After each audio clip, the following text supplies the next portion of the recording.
I want to have a candid conversation about when it makes sense for a company to consider hiring us.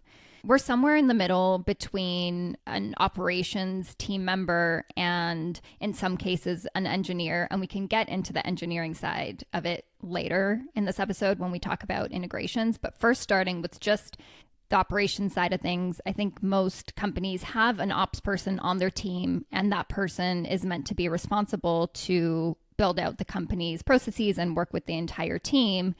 And then there's someone like us. So, where do we come in all of that? So view us as somewhat of a shortcut for the ops person. The person internally in operations, they probably have a pretty good understanding of the internal processes, but that doesn't mean that they have the expertise in what software should be used, how the software should be configured. And I think it's common that a company will just put, say, the CRM project on the plate of the operations person. But take a consulting company like us, a business process consultancy, and we have spent over a decade working with hundreds of businesses to extract the processes from them and then actually map them to the various pieces of software internally. So having an ops person is incredibly important because we need someone that is going to be internally championing the software. So they need to be the one that has some authority internally. So think of us as an extension of your team. We can't necessarily go to your team and get them to use the internal processes that we're speaking to. What the ops person can do is they can require the team to do that, and they can put pressure on that, and they can essentially take the requests from upper management and use that authority to make the sales managers, the sales reps, and people within the company to use the CRM as required. Whereas someone externally like us, we can just help walk through the process and get the training up and running and get that over to you, but it's going to be more in the customer champion's hands, the operations person's hands, to actually get that executed on and get that information disseminated to the rest of the team. So, in a company where they're big enough to have an ops person, what you're saying is we're an extension of that role for the company. And then when it's a small business, we can work with the business owner. Yeah, so the business owner in a small business is almost always going to be the operations person equivalent because they know the company inside and out. They're typically getting the employees or managers are typically reporting to them, and they probably aren't large enough in which they actually need a standalone operations person. So that is likely going to be the person that would be kind of our direct point of contact because it's also the business owner. So say that you have 10 employees, the business owner is likely going to be the one that is ensuring that everyone is using the solution, because then it's also up to the owner to essentially say, hey, if you're not using the software, then, we're going to get rid of you. And there needs to be some level of authority behind that. So that's typically going to be the owner in that scenario. So then switching gears a little bit, we also build integrations and automations. And one piece of pushback that we get, especially from more tech savvy companies, is we have engineers. So, we can do this, or we can build this, or we can manage this. And at the same time, we also see their engineering team sometimes pushing back. So can you speak a little bit to that? So for some context, I actually come from a bit of an engineering background. I was a web developer for many years, and the skill set of building a website, building backend, building processes in that way is a different skill set than that of automation and integration. Automation is a lot of manipulating data, formatting it in a way that will work across many different APIs, understanding the API, which is essentially the connective piece of software, understanding how that will scale. So say maybe you build something for 10 leads to come through. How do you actually build it in a way so that it scales when you have 100 leads coming through in that same time frame? If you don't do it right and account for many different edge cases for the future, then it will break. So a typical engineer, if they're not doing this as their main job, then they're likely going to not account for all of the data inconsistency that will come with scale. So A, it is a different skill set. B, if you have an engineer, you're probably paying them quite a bit just in the market that we're in, anywhere from, say, a very, very, very junior engineer could be anywhere from, say, 80,000 to 120,000, and then you start getting up to mid-range and senior, and you might be paying them upwards of 200 to 300,000 a year. So to take them off of actually, say, building the product or building these tools that are external to your company, really bringing in value, to get them to do this process stuff doesn't actually make sense. So let's say that it takes them 5 to 10 hours to do something that would maybe take us an hour to do.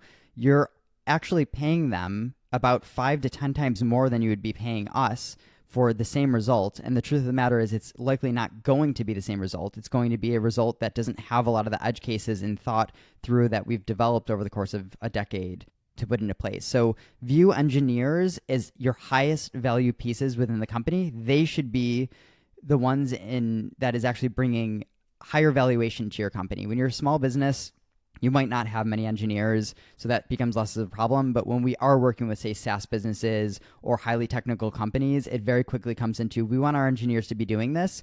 And all we can say is that we have still yet to meet an engineer that has this type of skill set. It's typically an engineer that focuses more specifically on APIs, integrations, and it's a different skill set to do automation than it is to just build engineering products, productize solutions at scale. So then let's talk about trust, because that's another big thing. We're helping companies with their ops, with their processes, and now we're building integrations, and presumably their company is now relying on an external company, us, for this data to pass through and for their business to run, essentially. So what would you say to the people that are worried to outsource that externally? So this is one of those difficult areas because trust comes from many different things. Often, like seeing a lot of content and listening to someone, hearing their voice, seeing that they've been around for a while, those are indicators of trust. Hearing us speak about these different experiences that we've had across the hundreds of companies that we've worked with, hearing that we're still in business after over a decade, these are all little micro components that lead to trust. But at the end of the day, you will never trust someone out of the gate. Trust is built over time. Trust is built over working together over time. What we can say from what we've seen, though, is that often the copper champion, unless it is the owner of the business, will likely churn from the company or change companies. So think on average now, we're no longer in the times where someone will stay at a company for 10 to 20 years. Often the most talented people will jump between companies because that's where they can get the highest raise of salary. So view the person that is going to be leading the charge as someone that is likely going to leave the business. So the question is, if they are the one leading the charge and if they're the one running with this, are they going to be documenting the processes so that if they do / when they do leave, that information is left over to the rest of the team to continue working and being able to train and to know what's going on? That's something that is core in what we do because we are not part of the company. We make it a point to actually build out documentation and training so that if we were no longer involved, your team still sees what was built, how it was built, and how to train the team on continuing to use it. That's part of the solution that we're offering, and that is not part of what an internal team member will do. But I do want to preface this with, just because there's training involved and this documentation does not mean that you are hiring us to train your internal person to do this. Just because we will build, say, integrations does not mean that we are going to train your internal team members how to modify the integrations and how to build the automations. We are doing that in the way that is most efficient for us to get it up and running as quickly as possible for your team to use and leverage.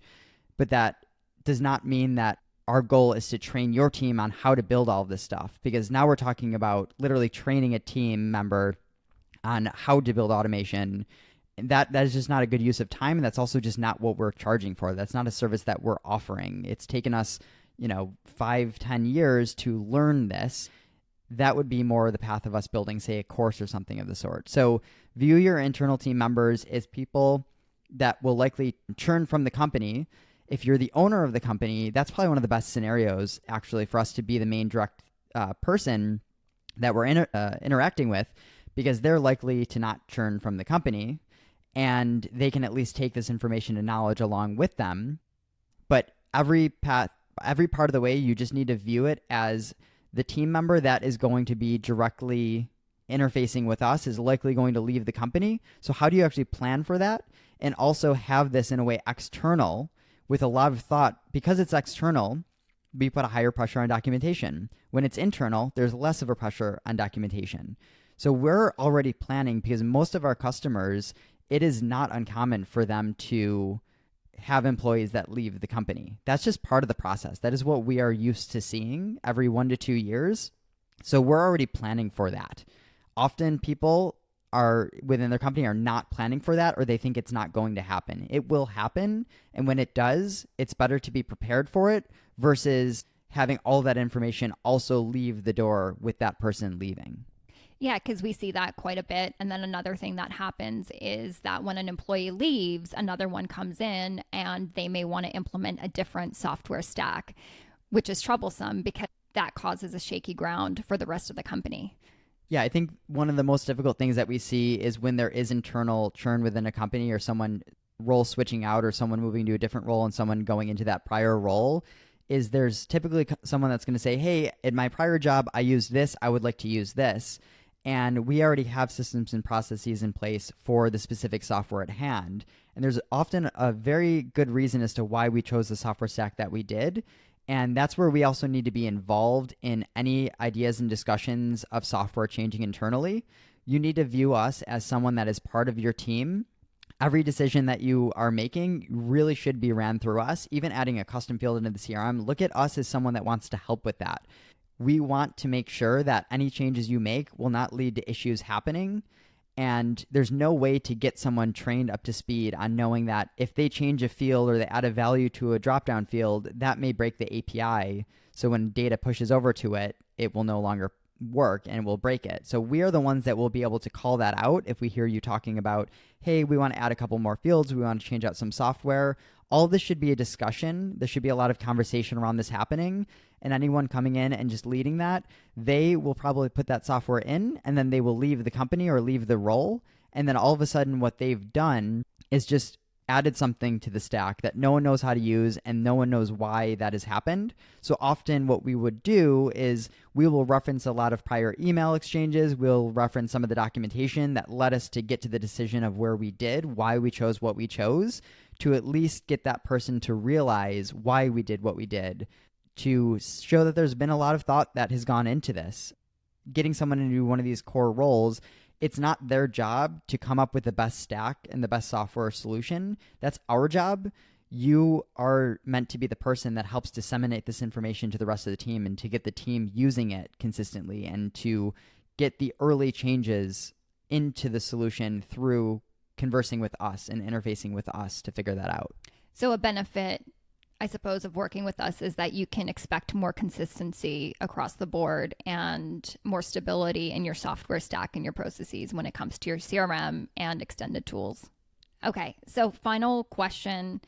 In terms of working with us, we always talk about a longer term commitment and an ongoing relationship. And I think sometimes people also get stuck because they're like, well, cool, we have our software stack now. Why do we need to continue the relationship? And I just want to highlight that they're always saying this before the relationship is actually continued, because I think everybody sees why we're needed once we're in the flow. But before we get to that play, can you, I guess, reassure or speak to anybody that may be wondering what is the point of working with you ongoing rather than just 3 months, boom, you're in, you're out, and then our team can handle the rest?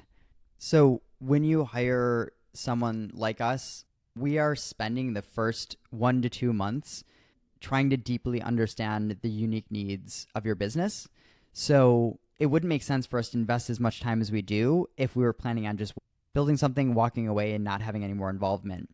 We've already invested so much time into understanding your unique processes and needs, and that interfaces in with all the integrations, automations, and softwares that we build. So someone in your admin team, for example, can say, hey, we want to do this now. We already have the full cohesive picture from all the different departments, all the different stakeholders within the business that are saying what they need, and we actually know how the data is flowing from everything. So we could come to quicker decisions that will not affect everything in a negative way more quickly. And that is critical. And no one on the individual team will really have all of that context. someone changing one custom field in the CRM for their specific needs may have this ripple effect in all these different departments, even affecting, say, the admin department, because now invoices are no longer generating because a required field was just added in to one of the software solutions. So you need to view us as someone that has actually invested the time and resources into learning your business. And that's also where we're coming into documenting this information. So it says, so in the documentation, we would say like, hey, like, please let us know if you're ever planning on changing this field, or these are required fields, so don't change them. And that all needs to be communicated so that it could be documented, so that it actually lives with the systems and solutions that have been built out. So it's core that we are actually an ongoing, living, breathing persons in your business, because there's so many moving pieces, and it would actually be much cheaper to have someone like us as a partner in your business externally versus having someone internal that, as we just mentioned earlier, they can always leave and likely have not documented the process on top of that. So we are actually in many ways a safer option to have on an ongoing basis and cheaper than an employee, because we are talking about tens of thousands of dollars a year versus potentially hundreds of thousands of dollars a year, or on that high, 5 figures per year. We're definitely going to be lower than that depending on what's involved. And we're going to be leaving a lot of documentation with you while we're working together as well. We typically do a 1-year commitment out of the gate, because we are going to invest the first 2, 3, 4+ months into really understanding your internal businesses and spending a lot of time together. And then there's more of this maintenance type of relationship where we are just there to talk through different custom fields, talk through different needs of the business as they come up, talk through different phases that come up, or different integrations that are needed throughout time. And over time, you'll have the trust in us, and then you'll also see why it makes sense to have us on more of an ongoing basis. Because if we're not there, then having someone want something internally, it becomes confusing. Who do you even talk to about that? You may have the admin department that wants an additional field added to their QuickBooks Online, for example, for an invoice being generated. Who do you actually talk to about that? That person is likely not going to have the context of all of the different areas of the business that will be affected by that. I know I said that was the last question, but I have a couple more. So I just want to speak to the operations person a little bit, and also the business owner who may be listening that may have to have the conversation with the ops person, that may feel, threaten's a big word, but, may feel uneasy about having somebody external doing quote unquote part of their job. So if we're just speaking directly to the ops person, what do you have any thoughts on that? Yeah. So the beautiful thing about working together is that we are not trying to take the operation person's role, or you can reflect it into, say, the founder or the owner of the company. We're not trying to take their role over. We're not trying to run your business for you. So what we're just trying to do is take the learnings that we've learned and disseminate that information over to the person that we're speaking to. So actually think of the person that we're working with as someone that is also going through somewhat of a crash course with us, and that versus them having to think through the software that they should be using, they just get the shortcut answer of the software should be used for the specific need within the business, because we've thought a lot about this. We've implemented likely all of the software that you're thinking, hey, should we put this in Zendesk, or should we do Intercom, or should we do Help Scout, or should we do anything in the myriad? We've already thought through that answer based on the needs that you have. And now we could just talk to the ops person and say, hey, we're going to be using this software for these reasons. You said that these were the problems and the pain points that you were experiencing, and this is why you should be using this. So the end user, the operations person, the main point of contact that we're speaking to, they're actually just learning very quickly what they should be doing within the company. And that's actually a highly beneficial thing. So whoever is going to be interfacing with us is actually getting quite a bit of additional value just from a learning experience perspective. They can then take this to future businesses, because they will leave you eventually, unless it's the owner. They will actually have value in what you're doing with that, which is also kind of a tough thing, because it makes them almost like more employable in a way. So this person is actually really important. Think of who you're selecting as the ops person, who they're interfacing with us. This is a very important role. This is someone that you should trust in your business immensely. This is someone that should be somewhat of a stakeholder in the business, maybe even own equity in the business. So they should not be worried about getting fired or getting replaced by us. you should be viewing this as, this is someone I want to be investing into. This is someone that I want to be learning a lot to really level up our business. So that's often why we have the best success with working with the founder or founding team. People that have equity in the business is often one of the best people that we can be working with as the main, I guess, champion for the solution that we're putting into place. And just to add to that, I think the ops person then gets to spend more valuable time with the team and collecting information about what's blocking them from doing their job. And then they can bring that information to us and we can work through it at a faster pace. Yeah, that's a really good point. That is the main area where we're not going to be involved. We're not going to be speaking to every team member on an ongoing basis. Out of the gate, when we first start working together, there are points where we may pull in different team members to work through this and get to understand their processes uniquely. But then that's where it's really just the operations person who is interfacing with us that needs to be the one we are speaking to most. And the job of the operations person is really being in tune with the team members and understanding what their needs are and understanding, hey, this is a need that is actually becoming a large cost internally. So if we can get rid of this need because someone on the admin team has to manually create 5 invoices a day, now the operations person just needs to know, hey, there's a way to automate this. So now let's speak to Efficient App or a different company that can actually do this. Now the role of the operations person is actually just finding those pain points internally, having conversations with the team members, understanding when that pain is high, because we're not going to know that the admin person is having frustrations around generating invoices. And even more so, the admin person might just be complaining about the software that they're using, not even realizing that it can be automated. The operations person is the one that knows, hey, this is a pain point. It can actually be automated, or I don't know if it can be automated. Let's talk to the team to see if it could be automated. And then that's where we come in and we can actually speak to what can be done. So there is a very important interfacing component to the operations person. And the more they could spend time paying attention to the business, paying attention to the areas of where more revenue can be had and more money can be saved internally, that becomes the core role of the ops person more than anything else. The ops person should not be the one that is spending the time setting up software, researching software, figuring out how to implement the software, figuring out technically how to integrate the software, figuring out how to train the team on how to use the software without first knowing how to use it themselves. So there's so much of an importance for an operations person, and I think it's so common that we see this ops person end up wearing many hats and turn into the quote-unquote automation integration software person within the company, when that's really not the role. That is not where the most value is coming from the ops role within a company. So whether it's the business owner that's listening or the ops person or both, when would it make sense for them to reach out to us, and what do they need to bring to us so we can have a meaningful discussion about how we can help? So the beautiful thing is all we need to understand is where your pain points are. So if you don't have any pain points, it's also likely not the time to work with someone externally. When you're feeling like you need to implement software to do more, when you're feeling like you're using existing solutions too much to the point where you feel like they should be working for you a little bit more, if there's a lot of manual processes that are happening internally, if there's frustration, or if there's just, hey, I want to build this company so that it can scale and grow and eventually be sold, then that is the time when you should be reaching out. And all we really need is to understand the priorities and the pain points. We don't need to know the solutions that you think are needed. We really just need to have a conversation about that. Really speak to the pain points. Speak to the software that you already have in place to see if any of it can already be used.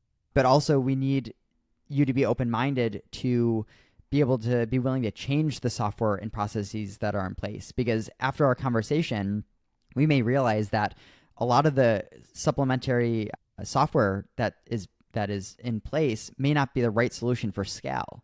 So being open to having a conversation about what your largest pain points are, largest areas to save time, and largest areas of, I guess, bringing additional value to the company are really the parts that we needed to speak to. And then we can have typically a phased rollout of phase 1 should be, how do we bring the most amount of value or focus on the most amount of pain in the business to solve that? So there's nothing that you really need to prepare short of where are the pain points, where can value be had, and let's have a conversation through that. We don't need to know what software you've considered, what software you have necessarily that are using that you really like and you want to keep using. It's helpful to hear that, but it's not something that you need to have all mapped out. that's just part of the conversation that will come out as we start talking about the solution, the custom solution that would need to be built across everything.